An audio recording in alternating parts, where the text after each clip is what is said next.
All right, all right, all right. Hello, everybody. This is Tyler James from Comics Launch, and we have a very special broadcast today because I have with me Emily Drouin, who is an illustrator of comics and children's books. She's an art educator. She's an animator. She's a voiceover artist. And specifically what we'll be talking about today is she's also a founder and events manager for KidsCon. And we're going to talk all about it. So welcome to Comics Launch, Emily. Oh, did we just lose Emily's audio, or did I just lose Emily's audio? Let me double check my mic. Okay, can you hear me? There you are. Okay, sorry, I don't know what happened. Yeah, tech goblins happen. Thanks so much for having me. Yeah, I'm excited to chat with you about this. And I know that a lot of creators are sort of in scramble mode with adjusting to the current reality of pandemics and work from home and social distancing and no group gatherings. And I know that you and your team have been rapidly moving to make changes where necessary. So I don't want to bury the lead here. Let's talk a little bit about KidsCon Online and what you have coming up very soon, and how creators might be able to get involved. What can you tell us about this new event that you're working on? Yeah, so in lieu of our June 14th Nashua, New Hampshire KidsCon New England event, postponed until next year, we didn't want to disappoint everyone, because of everything going on with the COVID-19 and social distancing. So we thought it'd be a great idea to capture everything or most of the things that we do at our KidsCon events and have it online so that the families can still enjoy, seeing the superheroes and the artists, and also a way to support the creators. We really wanted to reach out and, have them be allowed to do shout outs and show their work, and just to promote and continue to promote art education and literacy, and just for spread joy, Yeah, and so we're going to talk more about that and everything there. I just put in the comments of this feed, but for people that are watching the replay or maybe listening to this audio, there's a new website that you just launched. It's at KidsConNE, which stands for New England. So kidsconne.com/online. But definitely check it out. And you can actually go to kidscononline.com as well. It will link to this. Yeah, I see that. Yep, KidsCon Online, which is a site that's been around for a while, but there's a new header there right at the top for all the details for this upcoming online version of the convention. Well, very cool. So, you've been running this KidsCon as an in-person event for a few years now. I'd love for you to just take us back to when you first sort of had the idea for a KidsCon, and where did that come from, and take me back to that point. Yeah, so I've been creating children's books, and I started creating a children's comic book called Epless. And back in 2013, I started attending my first Comic Cons. The first one was Granite State Comic Con here in New Hampshire. It's a great convention. And I saw at all these Comic Cons I was going to that there wasn't a whole lot for kids to do. And often I'd be here with my family-friendly kids comics. I'd be tabled next to like a bloody, gory, R-rated comic. So I brought the idea to a bunch of Comic-Con people that, why don't we have either like a whole alley devoted just to family-friendly comics so they know it's a safe place. But then I thought, I really want to contribute. I want to spread more about the message of creating comics. And I thought it'd be great to have a kids zone, a kids area at Comic Cons. And so I started doing that at Granite Con, Hartford Comic Con, and all these other ones I was going throughout New England. It became very popular. People wanted to have more kids programming. And so I started doing that. And then I thought, why not take it the next step further and create a whole convention for kids? So, really let the family-friendly comic book creators get exposed and participate in creative workshops, and just about promoting the art education literacy. And so thus KidsCon New England was born. And I still continue to go on tour throughout New England, running kids zones and teaching workshops. And That's that we've awesome. been going on for the past 5 years with the official event. Yeah, yeah, it's quite an event, and for creators that have done a lot of comic book conventions, there are some things that your show particularly does differently than most conventions out there. What are a few of those things that besides obviously the kids focus, but what how does the kids focus manifest itself at your shows? Yeah, we're really a unique show. There are very few out there that have just family-friendly comics and children's books. So we really wanted to have to be a whole safe space for families, knowing that everything at our show is just for, devoted to kids, and that you don't need to worry about being exposed to inappropriate materials. And we also want to engage, the families get to their chance to meet their favorite superheroes, princesses and pirates, and then also about promoting the indie scene. So we're really all about the indie comic book creators out there and children's book illustrators and authors. We wanted to really showcase their work at our event. A lot of events have like big special guests, and we do have some special guests at our event too, but we're really focused on the indie scene. Yeah, yeah. And the as a creator who now has a young toddler at home, I got really excited when I saw the menu of options and the scheduling and the programming that you would do for your live events. Everything from Jedi training to superhero training, and you've got magic shows and activities and crafts. And so it really does become this like family day to keep the kids busy. And so I know that a lot of creators also happen to have family, and so even I've seen creators that will just bring their family even if they don't do they don't do kids friendly material. I do know a lot of creators that do like coming out and bringing their kids to this event. So that's great. And you've been running this event for 5+ years. Like, how did it go from, hey, I've got this idea, there's this need in the market, to, wait a minute, I'm a creator, but how do how did you go from I'm a creator and have an idea for this to, hey, we're going to be a event and convention organizer? Yeah, I started with just tabling at shows and gaining the experience of what it's like to actually be at a Comic Con, and then doing the volunteering experience too at comic shows. That really helped expose me and gain the experience how to run my own shows as well. And also just gave me ideas about, oh, how can I do this differently? So definitely going to shows, but then also meeting so many creators and really gaining, becoming a member of the Comic Con community. Mm. It was a great way that I got to connect with creators, and then I started. Hey, I'd love to do this show, and what do you guys think of this? So getting people's input ahead of time before I started, and just having so much overwhelming support. They're like, yeah, we would love to do this. So having that encouragement from the community really helped me to have the confidence and want to put this on and know that this could be something great. And I've had so many people, really appreciated that we are doing this. And so we really want to just continue to support everyone in running these shows. Definitely.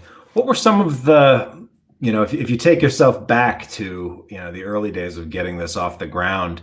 I'm asking this in part from someone that is, at least before going into 2020, was considering starting a live event and putting a live event together for people, but also for other creators out there that is like, why isn't there a convention around blank? What were some of the sort of more challenging things, or maybe things that you didn't expect to have to figure out when it came to launching your own convention? Well, you always have those hiccups when you run your first event, such as we started a very small venue because we didn't know what the experience was going to be. And, obviously you're not going to start off with a huge convention hall. I mean, if you don't have the funds, you're just starting off a small business.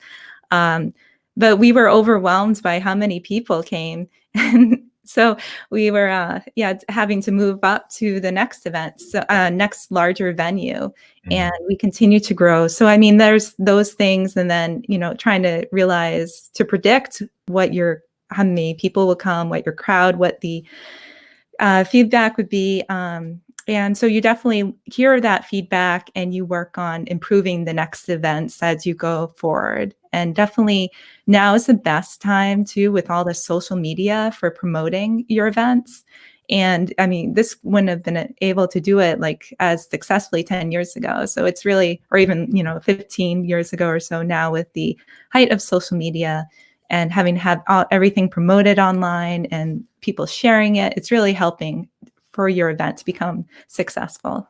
Yeah, it's pretty exciting to see, all the great pictures and costumes and everything, and how excited the kids get. And as I have to imagine, this is something that you've just seen build and build, because fun begets more fun, right? Yeah, and it's pretty crazy that we cram so much into one day. A lot of people are surprised that, usually that type of programming you have over multiple days. And in the future, we very well may expand it to multiple days. But, we're just taking it one step at a time and growing it up. Yeah, great. So I'm curious, when did you first sort of realize or come to the realization that, oh no, the scheduled June KidsCon event was going to be in jeopardy, and then ultimately something that you were going to have to cancel? Yeah. Ever since we started hearing the news about, the virus stuff going on, we knew like in the beginning it could be a possibility, but yet it was just so uncertain, and things had been just changing every day, every week. And then, it was beginning of March when we finally actually got a notification from our venue that they were also going to be closed with the tentative reopening in June. And our event was running in early June. But the most important, not only that, we really cared about the health of everyone. So we just had to take the next steps and be like, we want this to be the best and most enjoyable experience for everyone and safest experience. So that's what made us have to postpone it till next year. But we do still have another event in November. So at least we have that to add. November 14th at the DoubleTree in Portland, Maine is our second show. We do 2 shows a year. So at least that would be a physical show that people can go to and still enjoy. And hopefully things will get better soon, health-wise across the world, and that we can continue to put on our events. But again, that's what made me, it was like, we bummed so many kids out there. They were looking forward to our June event. So I was like, we have to do something. Let's run an online event. So KidsCon online, and to try to make all the activities, or as much as we can, still accessible to the families. And I know everyone's so socially isolated right now. So we really just want to spread the joy and do the best we can. Yeah. And, full disclosure, with the C is for Cthulhu Lovecraft themed children's book brand that I run, there's me in the background of that picture. I've done a few of the KidsCon events, and we've, really enjoyed those events and done well there. And it was nice that, you obviously, in order to pull off these events, you have to work much in advance. You get creators to register and purchase table space or do other things. And then so you also sort of had the challenge or the necessity of having to refund people, or I know you also offered creators to just roll their table registration into the next event. And I'm lucky enough that I'm sort of pinned right between your 2 different locations for the one that you do in the summer and the one that you do in the winter. So that was definitely fine for me. Did you find that a lot of creators that had registered decided to do that, or was it a mix in terms of how people approached the the change to an event cancellation? Yeah, we had fortunately a lot of people say they'd love to come to the November show. So we're excited to have them still participate, as well as some of our guests. So we're looking forward to that. We did refund a lot of people too, and all those expenses and things that we lost in the booking fees for the venue and all that. It definitely puts you in the red for a business. Yeah. But we just got to keep strong and just keep going. And but also too, because we know that this is affecting so many people financially and everything, I felt it wouldn't be right to ask people to pay for this on KidsCon online event that we're putting on May 16th and 17th. So we wanted to be free and accessible to everyone, and everyone can participate too. If you're an artist or vendor and you'd love to do a little video, just go to kidscononline.com and you can click the link for submissions. Yeah, so this is an important thing to note, that even if you were not planning on going to the June show, you've opened this up now to creators around the country, or essentially around the world, right? Absolutely. And so if you do kids material, or maybe you've launched a children's comic or a children's book in the past year or two on Kickstarter, and you want to do something. So what's talk to me a little bit more, because I see right here on the website you've got this part. If you're an artist, cosplayer, creator, or vendor and would like to submit a video, click here. Obviously we click there, but tell me a little bit more about what kind of videos that you're seeing come in, or what kind of what do you have in mind that you'll be able to include and share as far as that goes? Yeah, the videos, we've been getting a lot of great ones so far. Yeah, I have a little video there. You can see the link. It gives a description and all the things highlighted that we're looking for. We're looking for artists, just like kind of doing like an artist alley. You can have your table set up and show off your work and your books. And we'll be posting links and promoting you guys all on during the event. And so tell us about yourself, examples of what you make. And we're also seeking activities. So if you want to teach how to draw, how to create a craft, we've been getting lots of story times too, book reads. And if you're an indie game designer and you want to show off your new game, you can do a game demo, and also musical performances, puppet shows, sing-alongs, whatever you'd like to do. We're open to your ideas, and just as long as all the videos are family friendly and would be fun for the kids they'd be interested in. But yeah, so if you love to participate, we are seeking submissions by April 20th if you can. If you need some more time, just let us know. Absolutely. Great.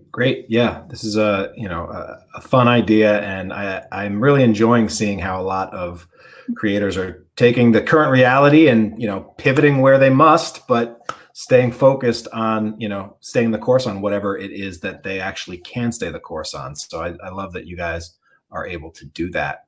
And so, and is there?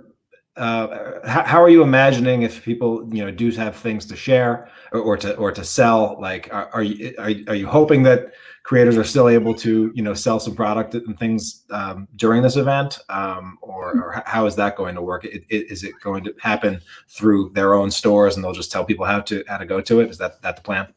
Yeah, if you want to just leave a description when you submit the video of the website link, and we'll include that where people can buy your books, and we'll have that displayed in the video at the bottom of the screen, along with your name. Awesome. That sounds great. And so this is really cool. Before we wrap up here, I'd love to hear, what are you working on, and do you have any new exciting projects coming up, and what are you hoping to add to the online experience as well during KidsCon for your own creative projects? Yeah, I'm actually working on a new children's book right now, the 4th book in the Pumpkin Wizard series. Actually have this book just came out. Very nice. Congrats. The Pumpkin Wizard goes to North Pole. Yeah. And so I'm working on the fourth book, The Pumpkin Wizard Meets Mr. S. And so I can certainly show that some of the books to do a book read, or I'm thinking about doing some workshops too to help participate in the KidsCon online. But yeah, so I'm working on that. And then also, hopefully I'll be back to teaching art classes again. But in the meantime, I've actually been doing art classes online for everyone to watch on my Twitch channel. And great. Yeah, twitch.tv/Emily@play. And you can see my cartooning videos. And I'm actually featuring a new indie comic each week. And I've been showcasing that creator's work and doing a little tutorial how to draw the characters too. Oh, that sounds like a lot of fun. Yeah. How have you found Twitch so far? Yeah, it's pretty good. I find it pretty easy to navigate and do. So a lot of us are just kind of learning as we go during this new online virtual experience. Yeah. If nothing else, people are picking up new tech tools as we rock and roll with this. But as far as the KidsCon online event, we're going to be doing it as a live watch party. Okay. So we'll be doing on Facebook and also YouTube, and that will all be. There are buttons there on our website, kidscononline.com, or if you click on that button, KidsCon Online, off of our main website. And so it's right there at 10 a.m. May 16th and 17th. We'll do that Facebook Live watch party where you can chat in. We are doing these videos pre-recorded just so we can give creators enough time and do, as much as they want to show. And then we'll put all the videos together. Yeah. Got it. So you're accepting the videos, then you're going to compile them into one big video, or will there be multiple videos throughout the day? How's that going to work? Yeah, so we are looking into probably most likely doing one big video, but depending on, we may break it up at certain points, depending on how long the video is and how many submissions we get. Right. And we may, so that's why we left it open to doing a 2-day event too, so that if we have a lot more submissions, we'll have more that we put on the next day, and we'll break it up depending. Yeah. Great. Yeah. Now I saw, you had your cat hop on a little while ago, and in addition to the cat, do you have anyone else helping you pull this together that you want to give a shout out to? I know that, the in-person events require, a decent sized team and a lot of coordination. So, is there anyone you want to give a particular shout out to help that's helping you with this? Yeah. Jeremy, do you want to pop in? Come on. We have a special guest here. It's my husband, Jeremy. Hey, Jeremy. And excited to have you making a special guest appearance here as well. Thank you for being here. Yeah, and what what particular aspects of this are you going to be focusing on pulling together, Jeremy? Well, Emily and I were kind of spitballing the ideas of what we wanted to do. Yeah. Yeah, so we're a team. So we kind of arrived at the idea. We wanted to be kind of like a variety talk show type, morning show type deal. So I'll be doing all the video editing to put that together. Yeah. And we'll have Emily being kind of like the host, and I'll video. And it's like, oh, check out these fun artists, and then she'll kind of bring us through the episode, as it will. Yeah. Yeah, I think it's a great idea, and it's a great way to do it. With a lot of these sort of events, getting the mix between, do we do it all live, and what if the internet goes down versus pre-recorded? That was one of the biggest points why I opted for pre-recorded was because of all those technology issues that people may have, and also there's also the risk of it being hacked, and that's been going on with Zoom, you've been hearing about, and just I wanted to make sure nothing, that we also are approving the material too, because this is intended for kids, so we want to make sure it's everything is appropriate and safe. Yeah, it's definitely the case. I mean, and anytime you're putting stuff out into the world, I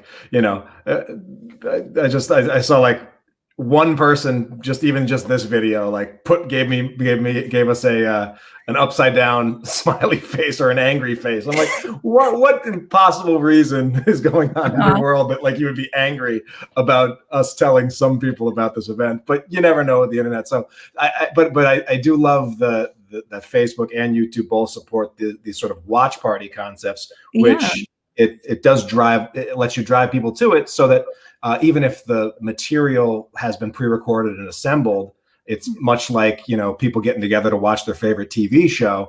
This is the public airing. This is the live airing, and you and Jeremy can be on there chatting in real time with people. So people can still chat, and we're also doing a costume contest for kids and family groups. So on our Facebook, KidsCon Online, and also on the website, there's a link there to submit your photos. So everyone can submit the photos, and we'll be announcing on Facebook Live Watch Party the winners there, and we'll be showcasing those pictures. So as well as a coloring contest too. So we have the links all in there. And also we're asking if any kids would love to ask their favorite superheroes and princesses any questions ahead. They'll be answering the questions too in those videos. So we have all the links on our page. Oh, that's awesome. That's awesome. Yeah, just love the idea. I know there's a lot of parents looking for activities to keep their little ones engaged. So I'm thrilled to see that you guys are filling in that gaps. So I'm looking forward to the event, and I'm looking forward to the next live event. Hopefully, fingers crossed, knock on wood, which will be in November. And is that the Portland one? In November? Yeah, the DoubleTree by Hilton, right across from the main mall in Portland, Maine, November 14th. Great. All right. Well, we'll include links to everything so that people can check out all of this stuff and get involved if they're interested and have the right stuff. And otherwise, we'll be looking forward to the watch party coming up in mid-May. Great. All right. Yeah, thanks so much. Thank you too. And have a great day, everyone, and be safe. Good health. Exactly. Yep. Take care, everybody. Thank you, Emily. Bye-bye.